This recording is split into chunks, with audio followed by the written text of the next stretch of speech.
Cyberpunk 2077 is almost upon us, guys. I wanted to go over 5 things you should know about the game before it's released. I stream on Twitch every Monday, Tuesday, and Thursday at 11 a.m. Pacific time as well. So if you have any questions about Cyberpunk or just want to hang, that is where you can find me live. Now, let's get into it. This first one I see a lot of people getting confused about, and that is the multiplayer portion of Cyberpunk. The game releasing in November has 0 multiplayer included. It is a single player only experience. The multiplayer isn't coming out for a few years, with 2022 being the earliest it could arrive. According to CD Projekt publishing head Mikhail Novakovsky, currently we are working on Cyberpunk and the multiplayer as the next big game.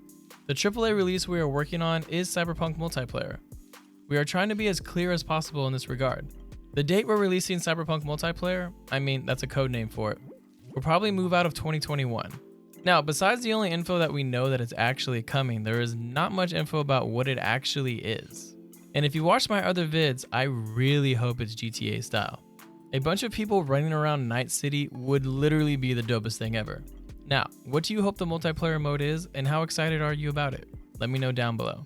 Number 2 is, sadly, there is no car customization in Cyberpunk. This was one of the main features I was hoping for, but during the development, it was scrapped. When it comes to vehicles, as a player, you can own different vehicles, but you do not really get to customize them. You actually own vehicles that have already been customized, Sasko explained. You can find different vehicles that are already tuned up, but you do not get to do it yourself. So coming from Sasko himself, we can see that it's not really in the game. So there is still opportunities to find cars that are customized throughout Night City, you just won't be able to take it to a shop and do it yourself. This is better than nothing, honestly. Some of these rides in Night City are awesome, and maybe within the expansions and DLC they'll add car customization. I know a lot of people were looking forward to it, so CDPR could potentially surprise everyone and add it after release. Coming in at number 3 is the life paths. Now, I've read and seen some confusion about what life paths actually are in Cyberpunk. Now, what life paths do is they give players a different prologue about how their life starts and how you meet Jackie, your best friend. But the important part about what they add is they add specific dialogue options for you during conversations. These will give you huge advantages for certain types of life paths when encountering different environments or people. So corporals will be good with dealing with other corpo officials as they understand how corporations work. The street kids should have advantage dealing with the gangs and the other street types of people around Night City. And the nomad, all we really know right now is they know some stuff about the corpos. Most importantly, their trade routes, since the nomads are masters of smuggling. There's also been talks that it affects your relationships and friendships development, but I'm not actually sure about this because I haven't seen any official info. I've seen people think too there's more to it with the life paths. Like you live that certain lifestyle the whole game, but V becomes a merc after the prologue, and that's the life you live. So I just wanted to clear this little misconception up, but the choice will have a huge impact, so choose carefully. Coming in at number 4 is that Cyberpunk will feature multiple endings. This isn't a surprise really, since The Witcher 3 had multiple endings, and this will give Cyberpunk tons of replayability value.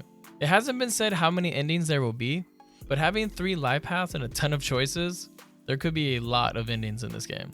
A little bonus to this is that players can actually beat the game without finishing the main story. It sounds kind of complicated, but here's the quote explaining this. So in Cyberpunk structure, we have this wheat spike, which serves as its center, the main storyline with different subplots surrounding it, which can be triggered in various ways, Sasko said. Those subplots allow us to do something that we have never done before.